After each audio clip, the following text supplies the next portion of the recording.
కాళేశ్వర క్షేత్రంలోని సరస్వతీ నదికి విభిన్నమైన వైశిష్ట్యం ఉంది.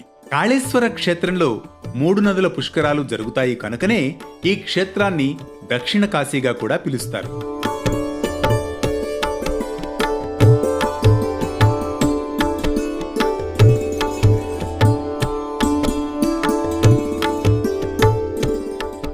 కరీంనగర్ జిల్లా కాళేశ్వరంలోని ముక్తేశ్వర లింగానికి ఉన్న నాసికా రంధ్రాల గుండా ఎంత నీరు పోసినా బయటకు రాకుండా భూమార్గంలో ప్రవహించి సరస్వతీ నదీ రూపంలో గోదావరి, ప్రాణహిత నదులతో కలిసి త్రివేణి సంగమంగా ఏర్పడడం ఓ ప్రత్యేకతగా చెప్పుకోవాలి.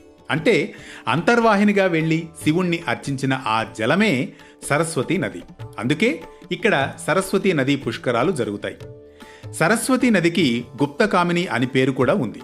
కాశీవలే కాళేశ్వర క్షేత్రం పెద్దల పిండ ప్రదానానికి ముఖ్యమైన క్షేత్రం. కాశీకి వెళ్లలేని వారు ఇక్కడ గోదావరి, ప్రాణహిత, సరస్వతీ నదుల త్రివేణి సంగమ స్థానంలో వైదిక కార్యక్రమాలు నిర్వహించుకోవడం వల్ల కాశీలో జరిపించినంత పుణ్యకార్యమని పెద్దలు చెబుతారు.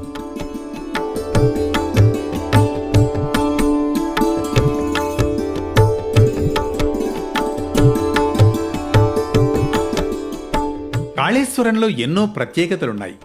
గోదావరి, ప్రాణహిత నదులు సంగమించే చోట కాళేశ్వర క్షేత్రం వివిధ ఆలయాలను దర్శించే భాగ్యం కలుగుతుంది. ఇక్కడ శివలింగంతో పాటు యమలింగం కూడా కొలువై ఉంటుంది. ఎందుకంటే ఒకనాడు యముడు మానవుల పాపాలను తొలగించి వారికి ముక్తిని కూడా ప్రసాదించమని శివుణ్ణి ప్రార్థిస్తాడట. అప్పుడు ప్రత్యక్షమైన శివుడు యముని కోరికను మన్నిస్తూ అలా ఈ క్షేత్రంలో ఒకే పానవట్టంపై 2 లింగాలు ఉంటాయి. ఒకటి యమలింగం కాగా మరొకటి